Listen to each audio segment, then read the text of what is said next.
el presidente anunció una nueva sección en sus conferencias mañaneras. En principio va a ser quincenal y es una sección que él denominó ¿Quién es quién en los bots? En esta sección, dijo el presidente, se busca evidenciar cómo funcionan las campañas de mentiras y manipulación en redes sociales. Y bueno, esto se dio porque el presidente pues está molesto, así lo dijo, bueno, así se le vio, pues, por la aparición de algunos hashtags que surgieron a raíz de que fue señalado en 3 reportajes que se publicaron en los medios internacionales de una presunta relación de un presunto financiamiento por parte del crimen organizado en su campaña electoral de 2006. Pero bueno, dado que el presidente ha hecho esto público, ha hablado pues durante varios días de él, pues creo que es importante conocer el punto de vista de un experto y vamos a platicar en este momento con Emilio Saldaña, analista de tecnologías para la información, a quien los que somos muy asiduos a Twitter conocemos como Pisu. ¿Cómo estás, Emilio? Pascal, muy buenos días, qué gusto saludarte y gracias por la invitación, señor. Igual, gracias a ti por estar con nosotros. Pues, ¿qué te parece esta sección ¿Quién es quién en los bots? Híjole, yo te diría que suena una sección muy interesante, pero es una sección que va a poner contra la pared al presidente y a la narrativa que el gobierno del presidente ha encabezado por lo siguiente: si se llevara a cabo realmente, él no podría decir que tiene otros datos. El chiste estaría precisamente en el que estas tendencias son prácticamente validables dato por dato, bit por bit, y Ajá. en este sentido, pues el yo tengo otros datos podría resultarle incluso bastante contraproducente, señor. Bueno, a ver, estos hashtags que últimamente han aparecido sobre el presidente y que han ocupado los primeros lugares en las tendencias, ¿puede decirse que es una operación orquestada o es una operación, digamos, pues hecha usuario por usuario? ¿Qué podríamos decir al respecto?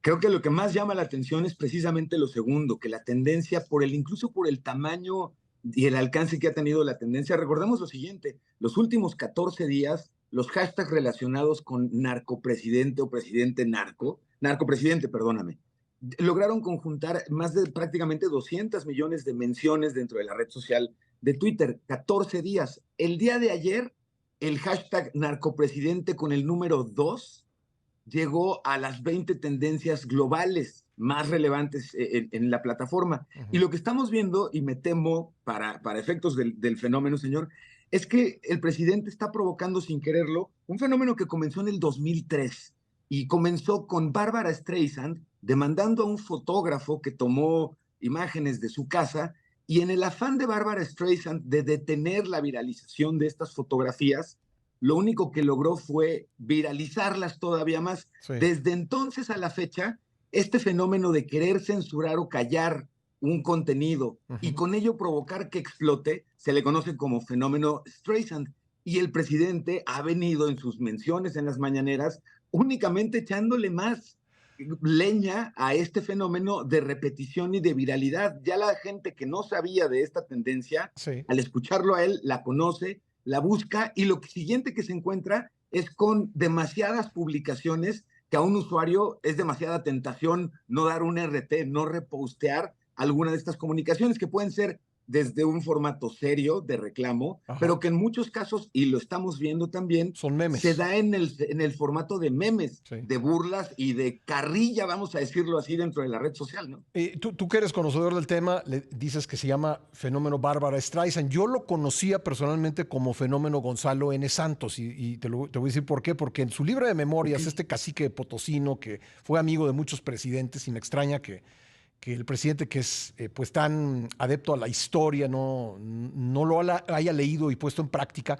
Gonzalo N. Santos decía que él nunca mandaba una carta a los periódicos para reclamar alguna nota, porque decía, Ok. los que no han leído esa nota ahora la van a leer. Entonces, creo que sí hay una lógica en no difundir uno mismo este tipo de cosas, ¿no? Totalmente, no solo la no difusión para reducir el impacto que está teniendo en términos virales, también hay otra cosa muy importante: no habría dinero que alcance para lograr la viralización que esos hashtags están generando el día de hoy. Hablaban de $1 millón a la semana, e incluso la pregunta ahí sería, ¿cómo conocen ellos estos costos? O sea, ¿hicieron ellos entonces una cotización? ¿Conocen a ese tipo de organizaciones que Ajá. artificialmente posicionan contenidos? Pero aquí lo relevante es no solamente esto, sino además considerar que el fenómeno, una vez que está posicionado, el día de ayer se reportaba ya como una de las 20 tendencias a nivel global.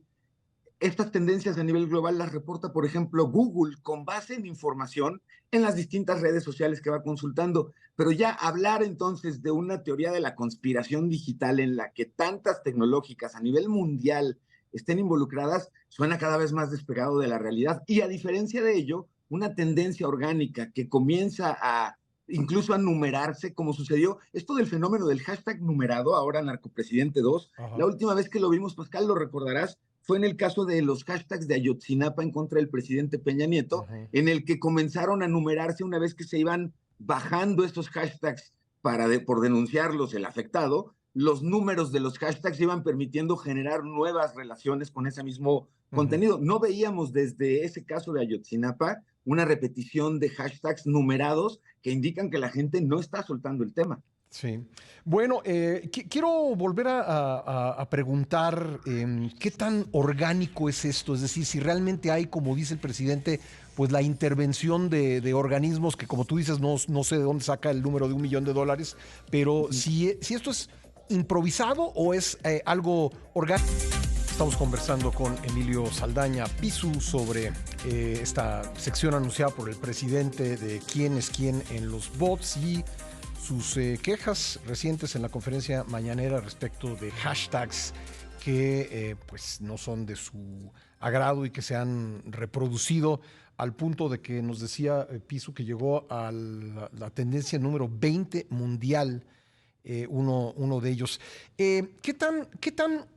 ¿Cómo se puede saber si son, digamos, orgánicos que están participando personas o instituciones con la capacidad de multiplicar o de darle, digamos, una difusión mayor a este tipo de hashtags? ¿O son hashtags, digamos, que están convirtiéndose en tendencia al reproducirse de uno en uno entre los usuarios de las redes sociales, en este caso de X o Twitter?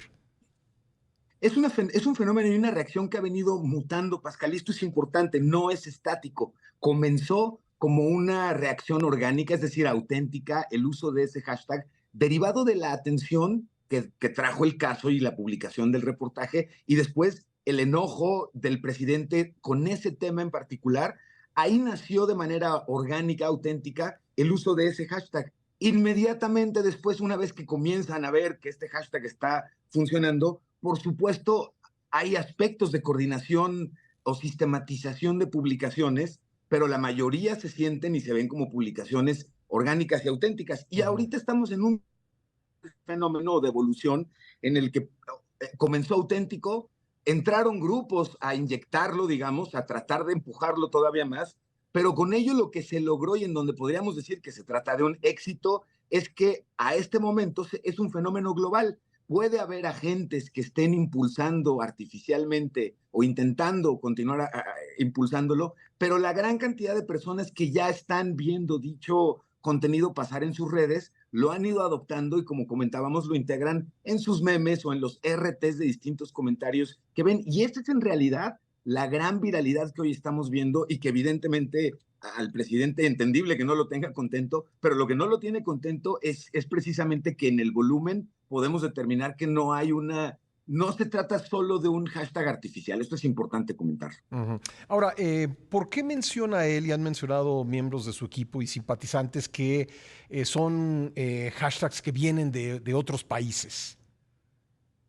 Porque lo que estamos viendo incluso sí es una tendencia global en el sentido del tipo de reclamos y el tipo de fenómenos de viralización de temas y tópicos en campañas electorales a nivel mundial tienen que ver precisamente con temas muy similares y en distintos países comienza a funcionar este tipo de resistencia civil digital en la cual se hace crecer un tema para obligar al gobierno a platicar de dicho tema si es que está resultando complicado, pero es un fenómeno que estamos viendo repetido a nivel Ujú. global. También es importante comentar esto, no es un fenómeno exclusivo de México ni del presidente López Obrador, pero sí es la repetición de un fenómeno que está sucediendo a nivel mundial. Ahora, ¿tú ubicas en qué momento surgió? Digo, tengo claro en torno de qué surgió estos 3 reportajes que mencionaba yo, pero digamos, ¿dónde y se puede saber exactamente cuándo comenzó a circular este hashtag? No he identificado prácticamente el primer hashtag que se hubiera utilizado, pero sí me queda claro que fue en las primeras horas de la mañanera en la que surge el reportaje y el presidente lo comenta, y en la editorialización o en la relatoría de las mañaneras que se hace cotidianamente en redes, en uno de esos comentarios comenzaron a utilizarlo en esta carrilla, evidentemente, del enojo del presidente ante el tema, pero a partir de ahí es que crece pues, de manera exponencial, como hemos visto en los últimos días. Ya, ahora, muchos han mencionado también que un riesgo de hablar de quiénes quieren los bots es que podría quedar evidenciado que desde el oficialismo, pues también se dan estas prácticas, ya sean orgánicas, como tú dices, digamos, de manera natural entre los simpatizantes del presidente o de la 4T, o también, pues, de manera sistematizada. ¿Tú crees que el riesgo de abordar este tema también pudiera ser una especie de boomerang? Absolutamente, absolutamente. Yo te diría que habría dos opciones. La primera, un quién es quién en los datos o en los bots, en el que únicamente el gobierno resulte ser una linda palomita y el resto de la sociedad sea criminal y digital. Y la otra, que sería con los datos reales, lo único que podríamos entender y aprender la ciudadanía es que prácticamente todos los partidos y todos los candidatos, Pascal, están utilizando este tipo de estrategias de posicionamiento artificial y ataque artificial de personajes y de temas dentro de las redes sociales. Pues sí, porque estamos en campaña y bueno, pues como se dice, se usa con frecuencia el dicho en el amor y en la guerra todo se vale. Y bueno, una campaña política de Sí, alguna manera es una guerra, ¿no? totalmente. Y esto es importante porque no habría partido o candidata o candidato hoy que pudiera declararse inocente y absolutamente limpio en este sentido, porque es una medida que se ha venido integrando cada vez más a las campañas Ujú. políticas, desafortunada, pero lo estábamos comentando, es incluso un fenómeno a nivel global, el posicionar artificialmente un tema o un contenido, y ya que eso tenga algún tipo de efecto posterior o colateral que pueda resultar desde intención de voto hasta la remoción de un funcionario o funcionaria, Ajá. eso está por verse, pero el posicionamiento artificial hoy es todo un negocio activo a nivel mundial. Oye, ¿y es caro? Digamos, si uno quiere hacer esto artificialmente, ¿qué tan caro puede llegar a ser? Es caro, puede llegar a ser muy caro y ahí digamos, el costo va a tener mucho que ver con la especificidad y alcance que tú quieras lograr. Puede ser muy barato si utilizas únicamente sistemas, Ujú.